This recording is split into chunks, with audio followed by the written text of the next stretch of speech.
Hello, everybody. Welcome to the Real Sports Scope. I'm your host, Robert Butler.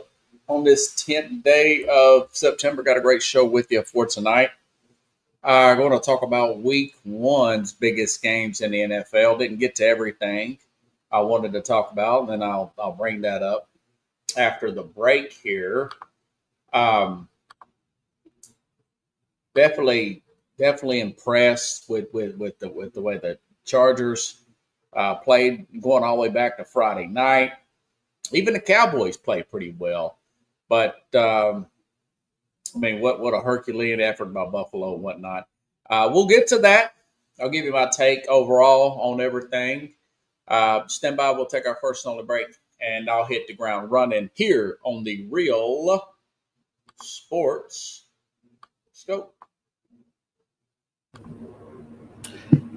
Hello, Sports Scope followers. The program has seen tremendous growth since going 5 days a week. I just wanted to thank everybody for your cash contributions and sharing the program with friends and families. Just a reminder, if you want to contribute to the program, go to the Cash App, the cash sign, and Sports Scope. There are other ways to contribute to the program listed at the bottom of the screen. If you want to advertise on the program, go to sports, that is sports with an S, another S, scope, SKOPE, at gmail.com, just like it's listed at the bottom of the screen. Thank you and enjoy the program. All righty then, I'm back here live. No, I did not get to everything I wanted to talk about today. I actually didn't do Uber. I came straight here thinking I was going to be ahead of everything.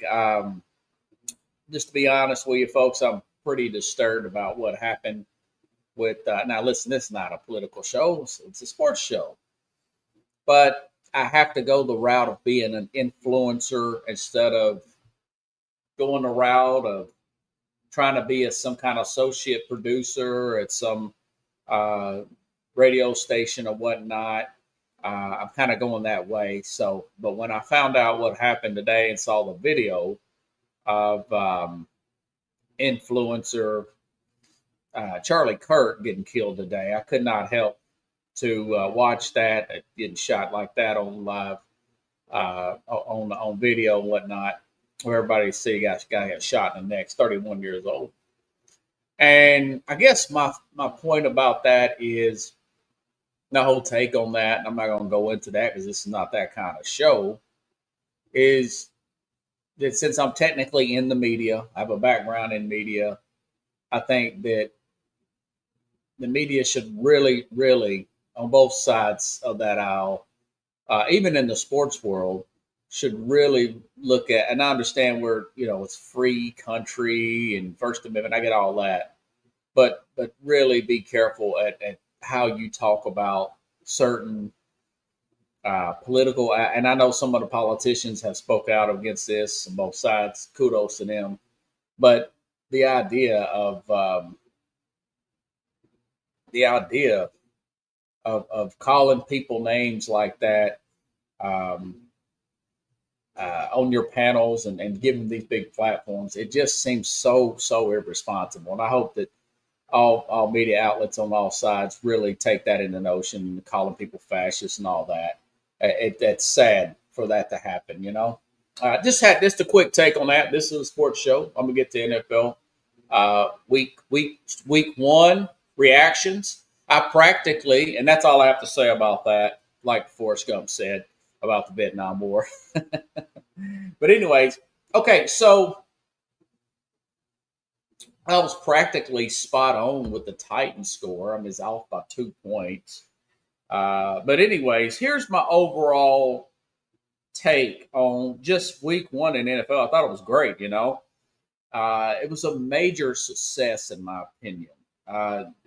Like college football week one, Ravens Bills was a classic. 81 points scored that particular game uh, against a lot of nail biting games, including the loss at the Chargers there and the Kansas City Chiefs, really coming down to Justin Herbert making that third and long play there. Justin Herbert making that third and long play with his legs. There was a key fumble in the 49er Seahawks game. Same thing, key fumble there in the Rams game. We're talking late in these games here. Nail biters right down to it. Just one key play, a missed field goal. And I thought that Atlanta game would be tight with the Atlanta Falcons and the Tampa Bay Bucks. Man, does Ademeka Buka look good, rookie. Playing really well. That's why I picked them to win that division. And I tell you what, folks, it was just the best week. And even the Philadelphia game was pretty good. It was dramatic there.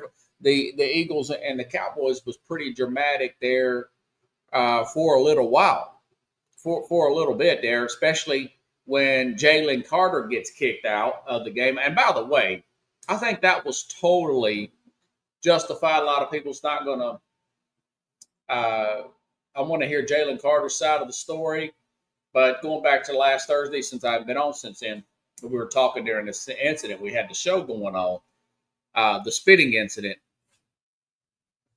I don't know why, and I love Dak Prescott. Why are you spitting on the ground in the first place? Guys got to play on this field. No one ever sees. It's not a grass field. It's like a carpet. Do you want one of the players to fall down to your saliva? It's nasty. Why are you even doing that? And did Jalen Carter overreact? Yes. Well, he gets kicked out of the game. He's fined $57,000.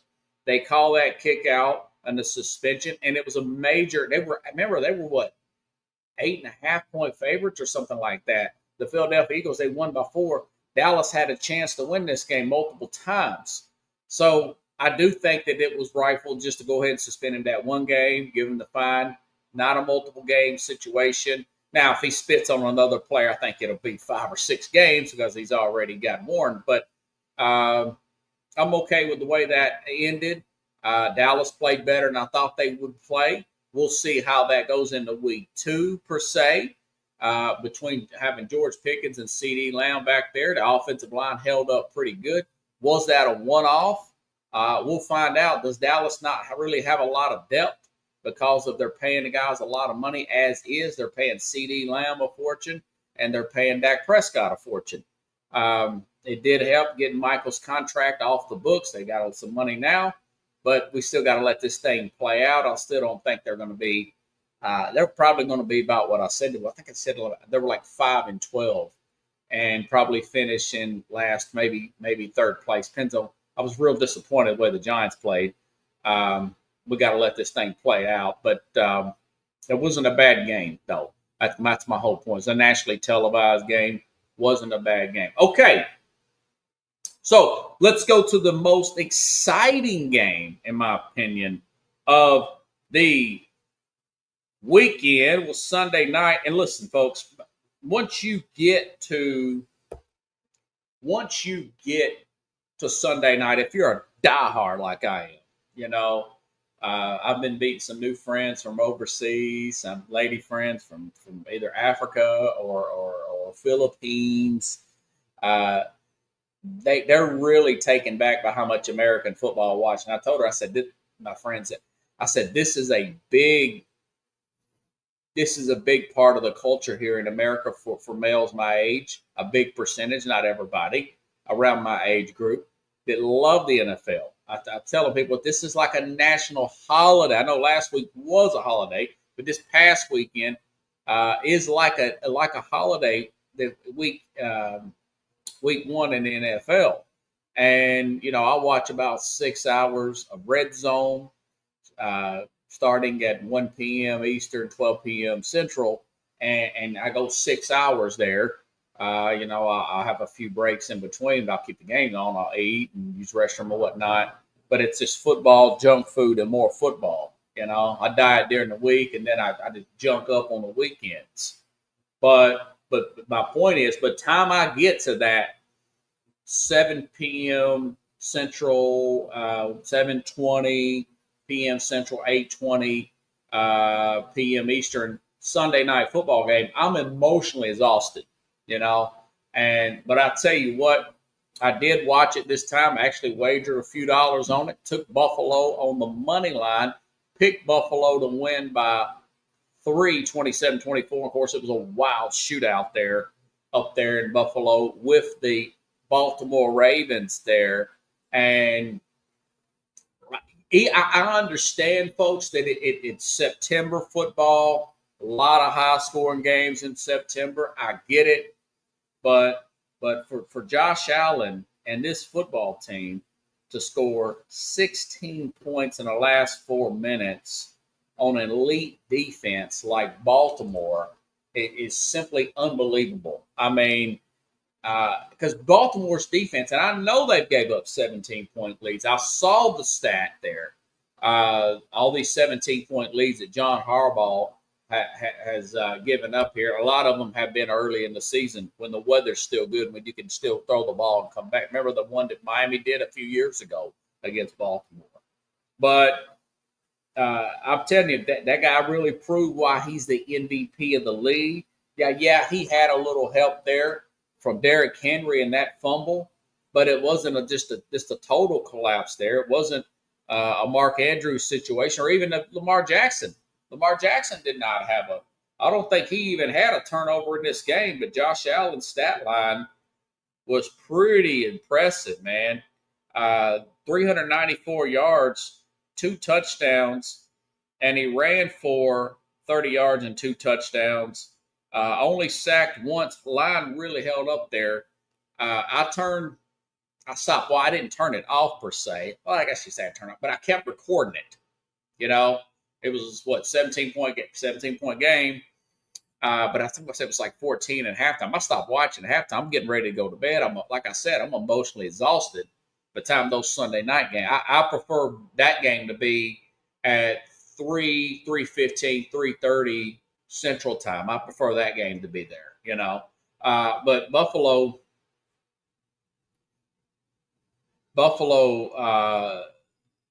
that don't happen in Baltimore. Am I disappointed in Buffalo's defense? Yes. Yes, they went all defense in the draft practically, 5 straight defensive players. They picked up Joey Bosa, made a big play there to stop Lamar Jackson at the very end on the run play there per se. But I'm disappointed in their defense and whatnot, giving up Derrick Henry. I know he had the fumble, 77 yards. He just has Buffalo's number per se. He has their number, you know. But it was a classic. I tell you, it was a classic. One to remember. Now, I think a game like this would help. If you're the Bills, you definitely, and I know Lamar doesn't care, but you definitely want this game played in Buffalo come January with your fans there. When things slow down, the defense tighten up a little bit. I do think on both sides, I know it'll be on Baltimore's side, but I do think on both sides, these defenses will get better as the season goes along. Baltimore does every year. I still got faith in the Bills defense to get better as the season goes along as well. Okay? Didn't nobody play great defense except for Denver this week. I mean, look at all the money that Pittsburgh spent on defense in the offseason. Big extensions to J.J. Watt. They added Jalen Ramsey. They added Darius Slay. And who else did they add?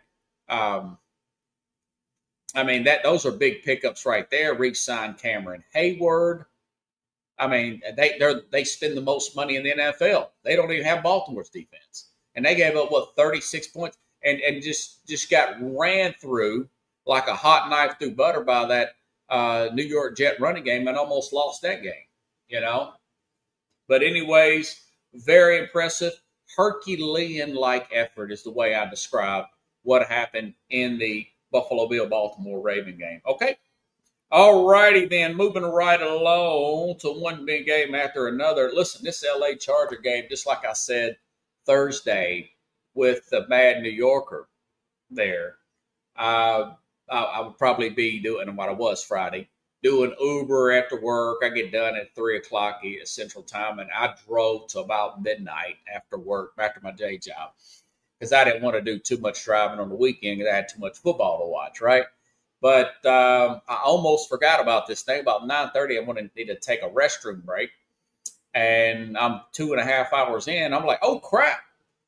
The Kansas City LA Charger game playing down in Brazil is going to be on YouTube. So I turn on the YouTube, and I'm watching this game. I want to say Rich Eisen's calling it. He's if I'm not mistaken, and Kurt Warner, if I'm not mistaken, and he made the comment, or one of them made the comment that Greg Roman, and I totally agree, the offensive coordinator for the LA Chargers, that is the best game he's had since the Chargers offensive coordinator. I mean, he was ahead of Spags all night. Steve Spagnuolo, the coordinator there for the LA Chargers. I mean, calling blitz plays and Spags calling blitz plays against this LA Charger offense, and then a perfect, and of course Herbert had to execute it.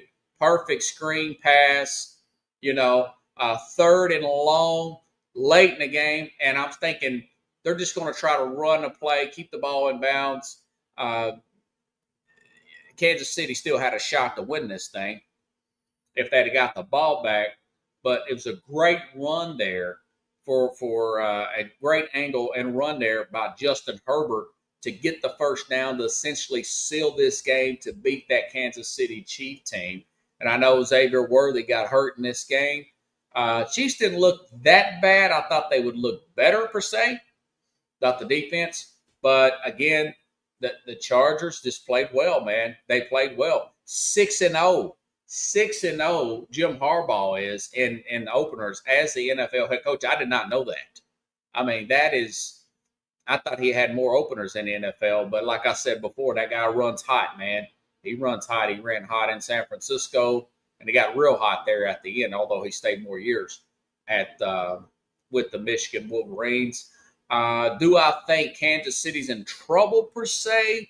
I think they could be in trouble this week, although the line is about 1.5. We'll talk about that'll be one of our games to talk about tomorrow night. And trust me, folks, I want to talk so much more football. There's so many stories, and I'm going to start bringing back my shorts.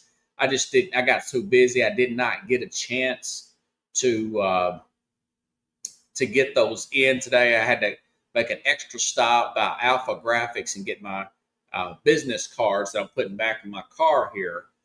Seats there with QR codes and whatnot to promote this show, because I gotta worry about marketing and whatnot. But anyways, just real impressed with the way the Chargers handled this thing.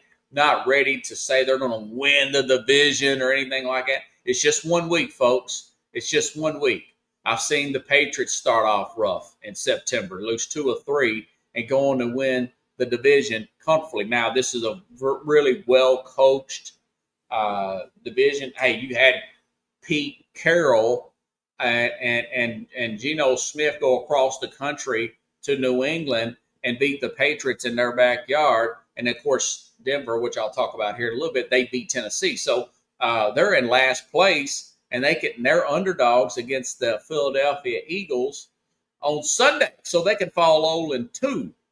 Now, again, that's not my prediction for them to get back to the Super Bowl, the Kansas City Chiefs. My prediction was not. I said that they win this division, they get put out in the playoffs. So I do feel good about them getting put out in the playoffs. I don't feel so good about winning that division. But, again, the Patriots came back and won. Let's see how these guys react. Let's see how well Hollywood Brown had a pretty good game, all things considered. Travis Kelce, unusual.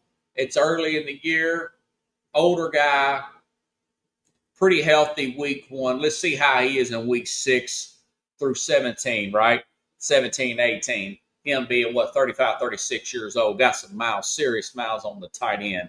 But by then, they will have, of course, Rashid Rice.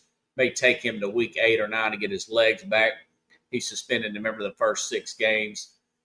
Let's see what the Worthy situation is totally. See if he can play.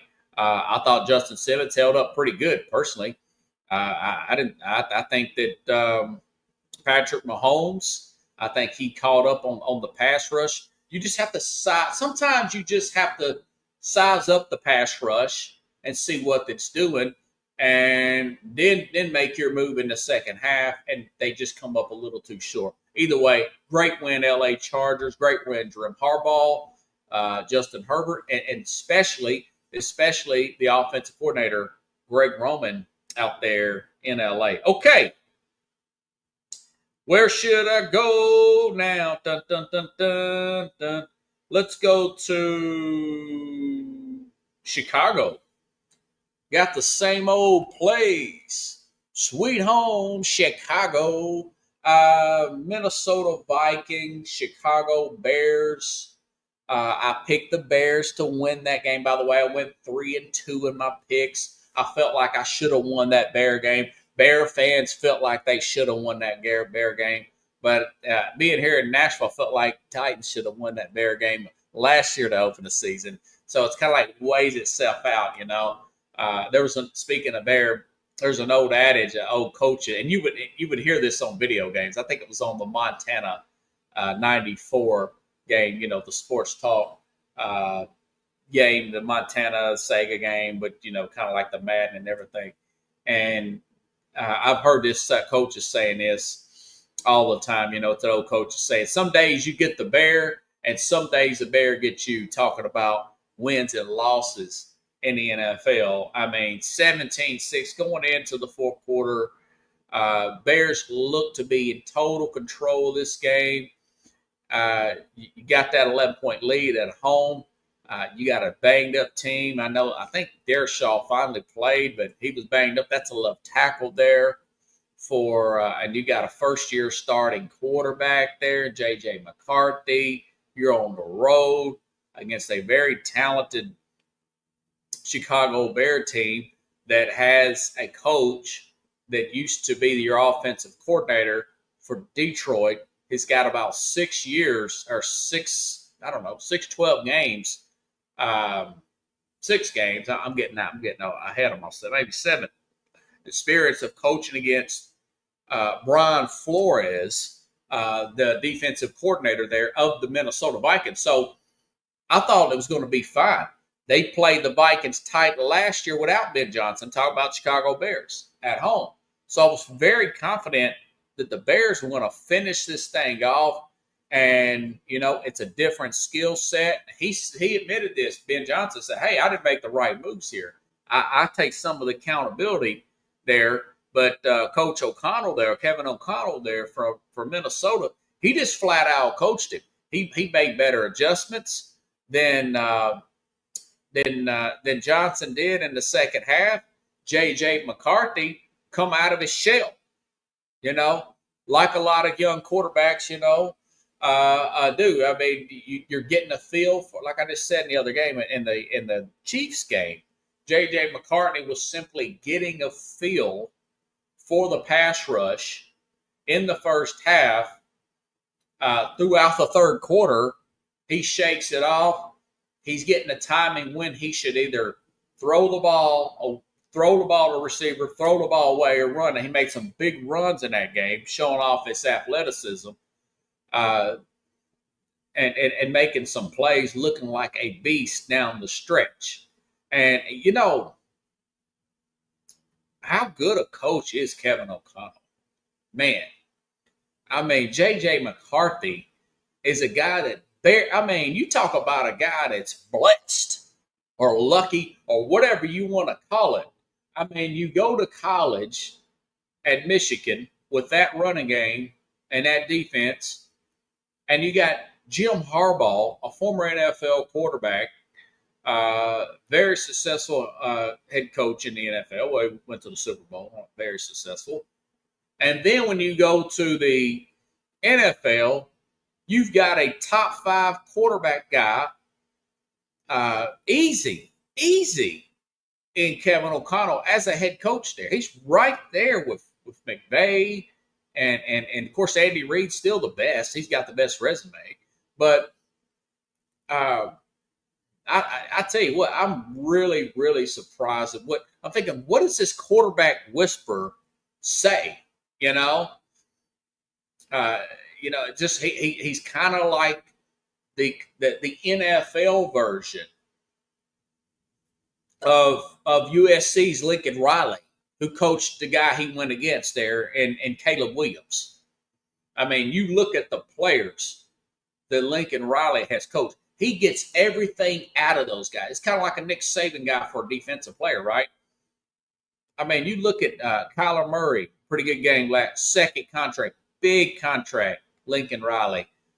Who was the other one there? Of course, Caleb Williams. He got the first contract, number 1 overall pick. But Jalen Hurts, second contract there. All right. Baker Mayfield, second contract, one also, 2-time division winner with the These guys are just average quarterbacks.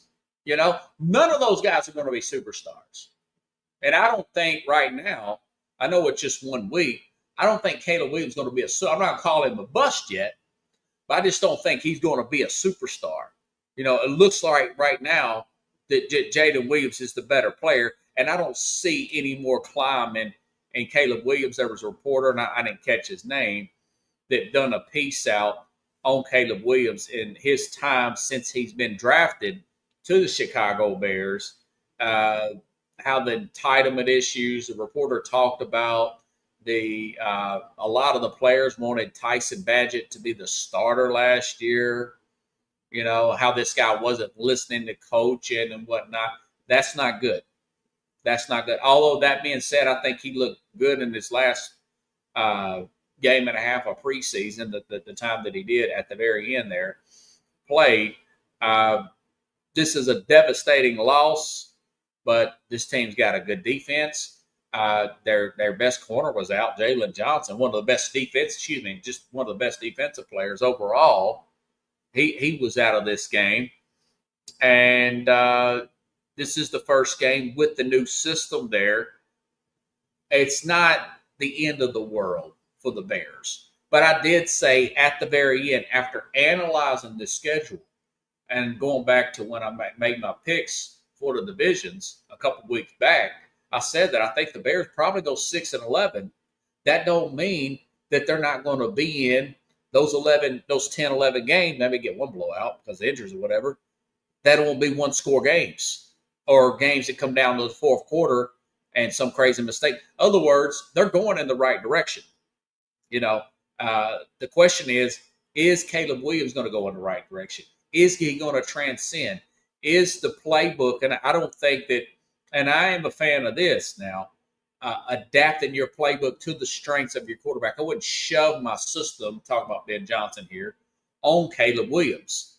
If it's not clicking, it's your job to make it work. That's what Andy Reid does. Okay, that goes all the way back to Philadelphia. Think about this for a second. What if Andy Reid had Michael Vick as a rookie? What if he had Michael Vick? Think if the dog thing never happens, and for whatever reason, Andy Reid's coaching the Atlanta Falcons, or the Eagles get the number 1 pick, and they're drafted a young Michael Vick out of Virginia Tech. What about then? I think this guy could have a Super Bowl, NFL Hall of Fame type of career, perhaps.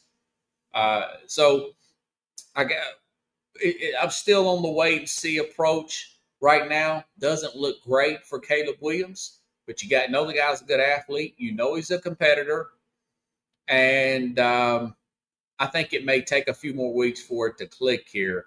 But that being said, yeah, with that running back core there, with that receiving core there, with this improved offensive line, the excuses for Caleb Williams are running out. As far as Minnesota, I'll just wait and see. That may have just been one game fluke. That may have been more of a Minnesota losing or the Chicago losing and imploding rather than the Minnesota comeback. We'll see. This team won 14 games last year, and it just tells you how much they let the quarterback go and sign a big contract with the Seattle Seahawks. and they rolled with the guy who came off injury. That was a first round pick, but a lot of people didn't view him that way. They barely threw a pass in some games in college. So, anyways, it's a wait and see. It's a good win for Minnesota, though. It's a good win. Bad loss for Chicago. Don't think it's the end of the world. Don't see this team imploded. There's too much newness there. Okay? And of course, they play Detroit next week or this week. They play Detroit this week, and both of these teams going to be ticked off. One got humiliated. Both of them basically embarrassed themselves in two different ways, if you think about it. This Detroit team that played Sunday against Green Bay. Let me take a sip of water here. Been talking 30 minutes straight without a break here.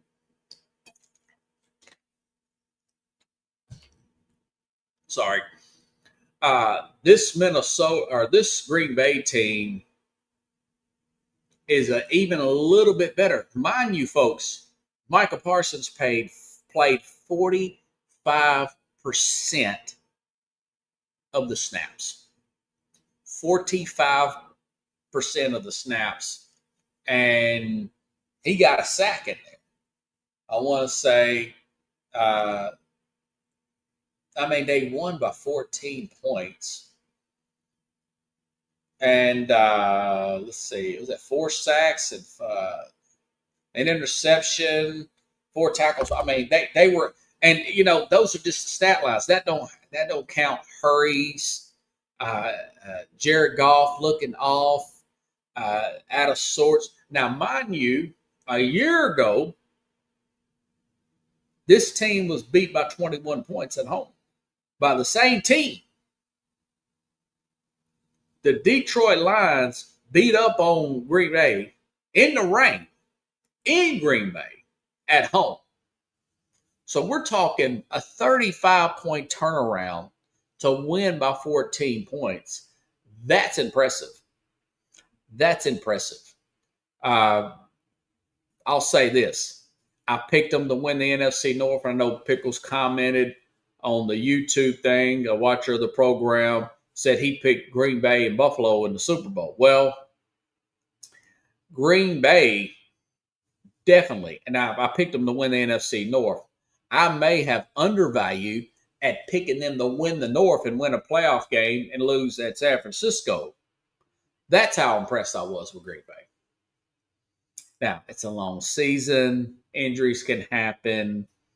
Let's talk about them at 6-8 games. But that was very impressive about what Green Bay did. Now, as far as Detroit, listen, not only are you breaking in a new center, you got a new offensive coordinator, and you could see that was a big difference. I watched that quarterback thing over the summer with it's that quarterback documentary. Jared Goff was there, and it's they went over. It's the Netflix documentary. It's the second one they've had of it. They had one with a year or so ago with Patrick Mahomes and whatnot. This one with Jared Goff. This one with Jared Goff. I'm watching at these games and some of these plays and seeing different angles of the offense and some of these trick plays and the ability to have these really good, including Brian Flores, really good defensive coordinators and opposition, totally out of place here. Very good running game there with those two running backs there. What's his name? Jarius.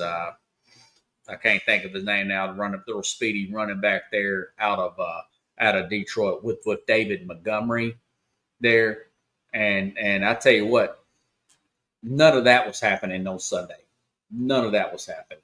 Instead, Green Bay sharp looks, and just like I said, Jordan Love not really rushing everything, playing this game. Now, it's one game. Let's see. It's a big win, though. Good job, Green Bay Packers. Okay. We still got more games to talk about here, folks. Tennessee. I'm out of Nashville. I said this game would be a lot tighter than people think it's going to be. I said it'll be under. I said this game will be probably within that point spread, which is 8.5. The final score was 20-12, Denver, and of course it was 20. I picked 20-14. That's why I clipped it. If I could do them all like that, I would have I'd be back 5 days a week, and you would see from a bigger, nicer studio here. As you can see, it's not the best looking studio in the world. But anyways, biggest take of that game, a few things. Number one, I understand you got a rookie quarterback there, Brian Callahan, Bill's his dad. But that game plan, for some of you older Titans fans, that looked like something that Jeff Fisher put together. Run the ball up the middle, run the ball to the left, run the ball back up. Tony Pollard Pollard out of shotgun.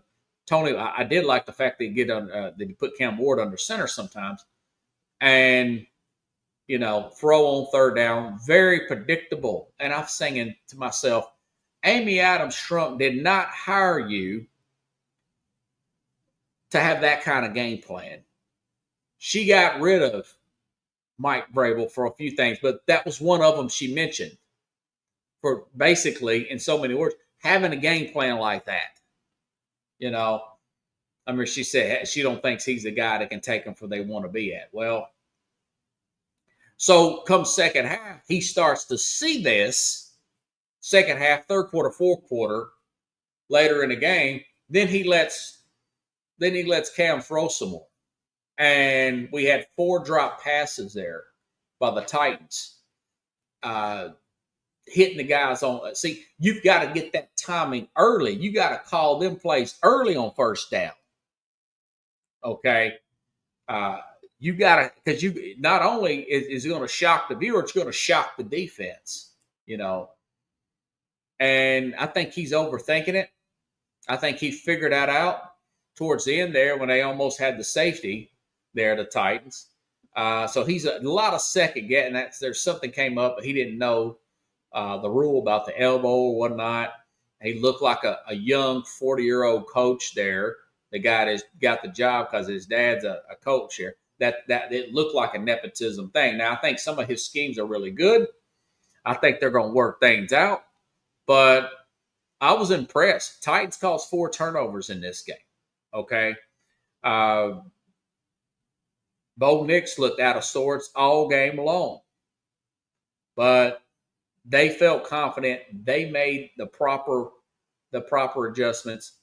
They won the game ultimately, they being the Denver Broncos. Okay. Do I think that they're as good as people say? Probably not. Bo Nix struggled, but a lot of that was Tennessee's defense. A lot of this didn't show up in the box score. But Denver's defense was the best defense in the league last week. Least amount of yards, number 1. A lot of that was just playing way too conservative there for not Brian Callahan. What does Cam Ward need to work on? A lot what I said Shedeur Sanders needs to work on.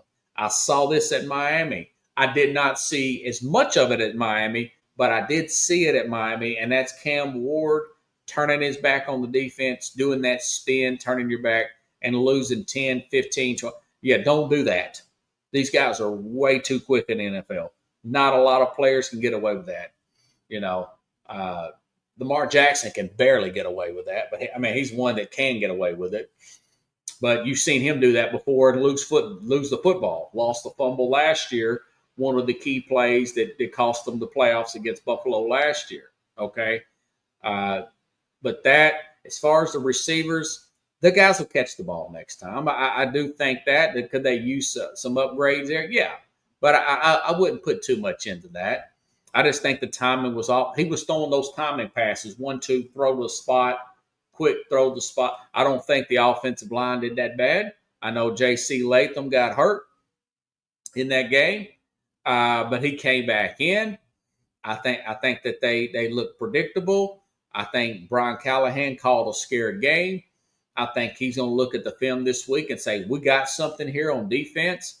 L'Jarius Sneed played in that game.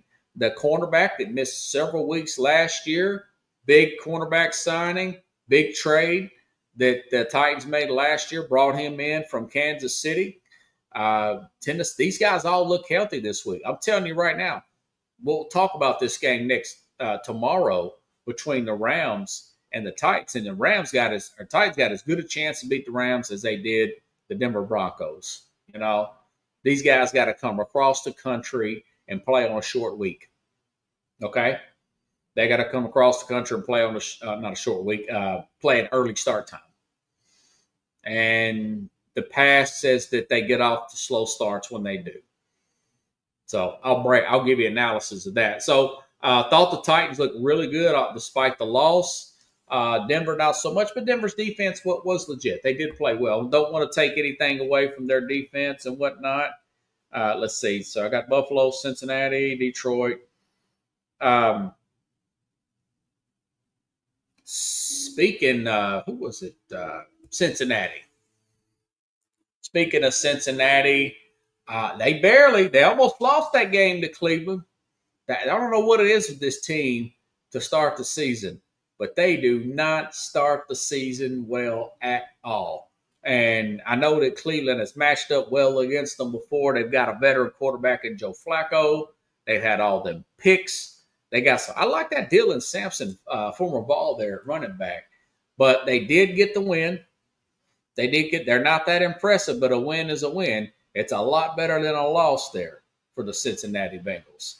So they're leading the division, folks. Well, they're tied with Pittsburgh.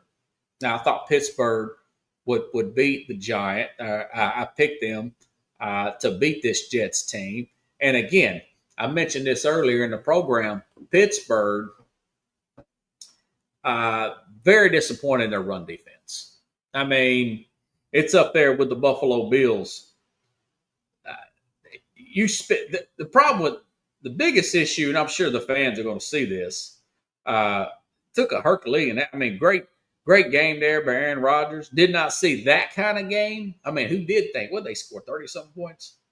Yeah, I'll get into the – yeah, 34-32. Yeah, 76 point. Now that, come December, January, it ain't going to be that. But that was my biggest take. I mean, 182. Yeah, you heard that right. 182 yards rushing off that Denver defense, off that Pittsburgh defense. 107 yards. Breece Hall was getting past these guys every time. Justin Fields, 48 yards, 2 touchdowns rush for Justin Fields. 16-22, 218, 1 touchdown. Fields got sacked once. He did make some bonehead plays at the end, but it was the Pittsburgh defense that really threw me off. But you go back and you look at the box score, 4 touchdowns. Who would have thought that against this defense with Quentin Williams and who was it? Sauce Gardner on the back end. Pretty good defense. That is a good look there. DK Metcalf, four catches, 83 yards. 4 catches, 70 yards, a touchdown for Calvin Austin there. Pat Freiermuth got his 3 targets, caught all 3. That's going to be a key player there for this team coming up. I predicted they would go 5-0, and then they would start to have problems.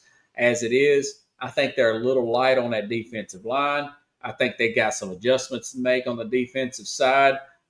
They'll eventually make them. They're just not going to be as good as they're paying. They pay the most for defense in the NFL, and they gave up 32 points, and they gave up 182 yards rushing.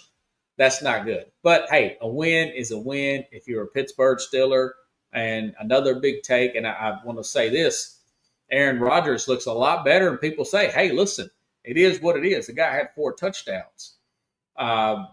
This offense under Arthur Smith there is very simple, okay? Run the ball, play action, very simple offense. This is 2 years past his Achilles injury, Aaron Rodgers. 2 years past his Achilles injury, and it's starting to show. He looks pretty freaking good. Now, is he going to play 17 games? Probably not. If you get 15, that'd be lucky. If you get 14, you'd be in good shape. It's just everybody else around him. But he did get sacked 4 times, and he got back up. He got hit a few times there, but he got back up.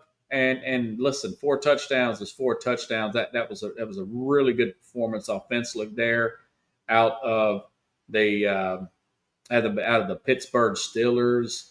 Another take here: Miami Dolphins totally manhandled. How about this? Colts defense looks a lot better, don't it? Lou Anarumo, the recently fired Cincinnati Bengals defensive. I guess it wasn't Lou. Now it's a 1 game. I guess I get it. Total dominating 33-8 win over, and that was towards the end of the game.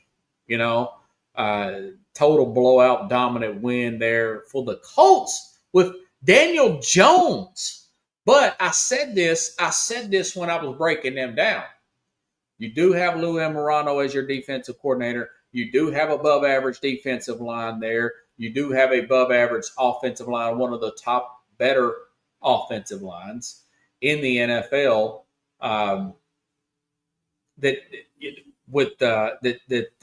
Daniel Jones is going to be able to deal with. Okay, and you got a pretty good running back there in Jonathan Taylor. But McDaniel, I mean, if they look like a team that wasn't even ready to play. This is week 1. Everybody's excited to play week 1. I took Tyreek Hill in fantasy like an idiot. He didn't hardly do nothing. I do think at some point, you can tell it in the body language. We're hearing in the comments. We're hearing in the lack of targets that Hill will probably get traded by the trade deadline. Could the Chiefs pull off something and try to bring him back to Kansas City? Possibly. Somebody may trade for Tyreek Hill. Maybe they give him away just to get rid of the salary. But come up, was it around the first week of September? It's been moved back last few years. I wouldn't be one bit surprised if Tyreek Hill isn't moved. And also, potentially, A.J. Brown. Was it 1 target for A.J. Brown? Now, this week, they got to play the Kansas City Chiefs. This week, that cornerback there that they have that used to be for the Tennessee Titans. I don't got his name here. But I'll say this. That's a good matchup. That's a good – and I do think that with Josh Simmons there, that there's going to be some pushback in that game. We will give, obviously, that'll be one of the 5 biggest games, Chiefs, Eagles, and a potential potential 0-2 start there for the Kansas City Chiefs. Okay, what is this guy's name? Christian Fulton. Yeah, Christian Fulton used to get roasted with the Titans there. I'm sure he got roasted a little bit. I mean, they gave up quite a few points there and some big plays to that LA Charger team. But my whole point is possibility, A.J. Brown, reading the book on the sideline last year. We've known about him complaining about getting the football in the past and blowouts. Very Stefon Diggs. Maybe that's why New England lost, because I noticed that a few of those interceptions were targeted for Stefon Diggs. You got to get these guys. Once you get these, and I said this about A.J. Brown. I said, you got the Super Bowl out of him. Don't give him another contract.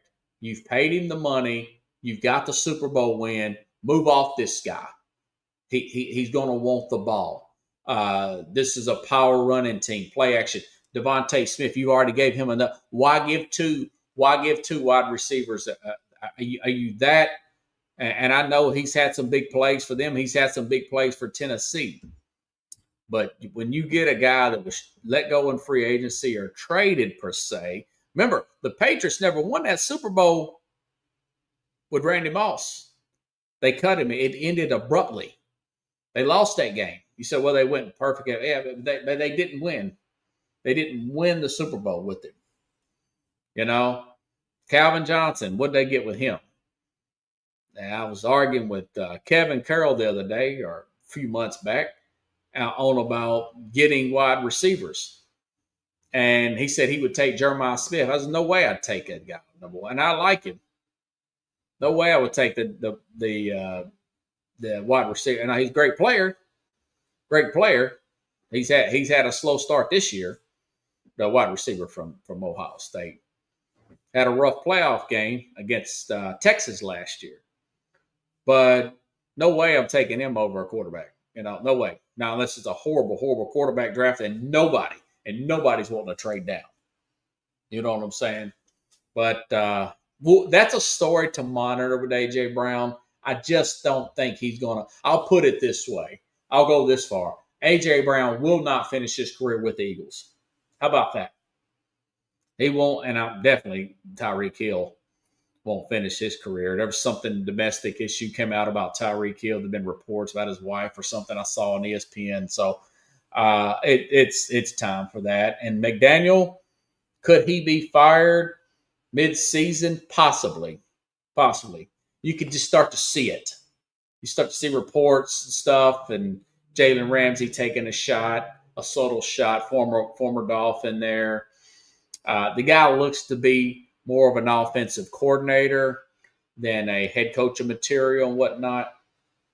But we'll get to all that. That story, by the way, since I got a few more minutes, Bill Belichick, what's up with that? Up in New England there. There was a story, and I didn't think it was real when it came out, that Bill Belichick is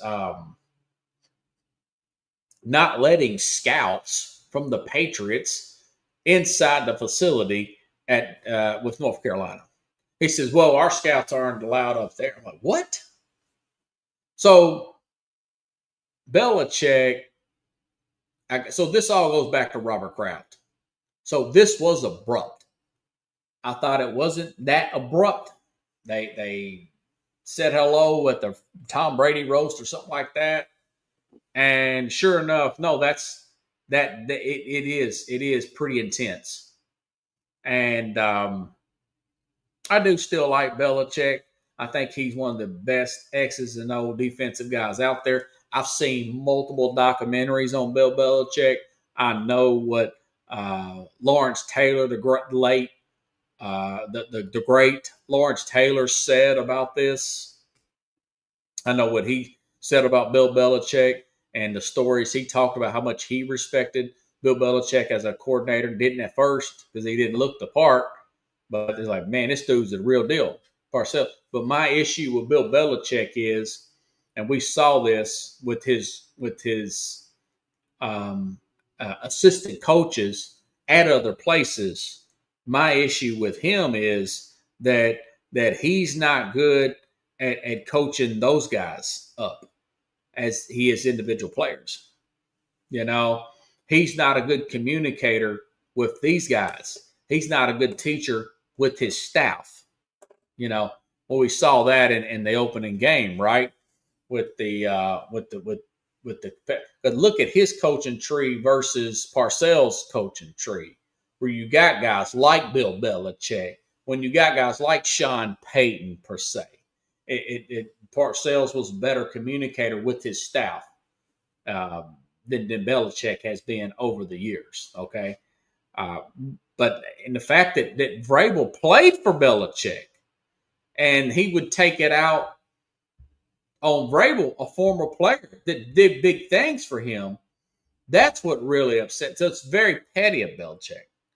Belichick is more of a schemer, an individual specialist. Look how inept, a lot like Matt Patricia. Very good game plan against Arch Manning and the Texas Longhorns there. But man, was he a horrible communicator as a head coach. We saw it time and time again up there in Detroit. He wasn't bad. He was horrible. Okay. The only one that did anything, I think, is halfway decent was Bill O'Brien. But anyways, folks, if you like the show, share the show, and listen to all my friends in the media. I know some of you do, even the sports media. I mean, please, please, just try to take politics out of sports in light of this Charlie Kirk getting shot and killed today, which is insane. The news media, I mean, man, you just got to take opinions out of the news stories and bring it on guests on these big platforms, NBC, whatever, these major outlets, and just the way you report the story. I just think calling people Nazis and all this stuff and using divisive terms like saying this guy was a divisive person and whatnot, and just you really just have a come to Jesus moment, if you ask me, about that. I mean, that because like I said, I'm somewhat of an influencer, you know, and I just think that, and of course, these politicians both, and I like what some of the politicians that were opposite party of Kurt said about this, that, you know, there is gun violence, any kind of political, there is no, we condone any kind of political violence, you know. And I appreciate the ones. I think they need to do that all around and not just say that after an incident. I think both sides should do that. You know, that there was no excuse for this. This guy's debating college kids' politics. Why you go down and debate the guy? Why do you got to kill the guy? Why don't you just debate the guy? You know, I mean, what do you got to shoot the guy for? He's got kids, but. Guy was self-made, man. I don't agree with him on everything, but he worked his butt off and he didn't go to college or nothing, man. I really commend that from him, from this young man, only 31 years old. So that's more of a PSA than anything, folks. Have a good night. If you like the show, share the show. I'm going to try to get a little bit of opinion on Terrence Crawford and Canelo Alvarez. Get an opinion there from Carlos on that. We'll talk about that. Tennessee, Georgia, big game, low point spread there. Looks like Vegas says Tennessee's going to keep that game close. So we'll talk about that big Saturday game in college football. And I will say Texas A&M plays Notre Dame again in a rematch, and LSU plays Florida. I didn't get a chance to talk about that head coach from Florida. Hot seat he's going to be on. But anyways, I'll talk to you later, folks. If you like the show, share the show. I'll be back here tomorrow, same time, same place, here on the Real Sports Scope.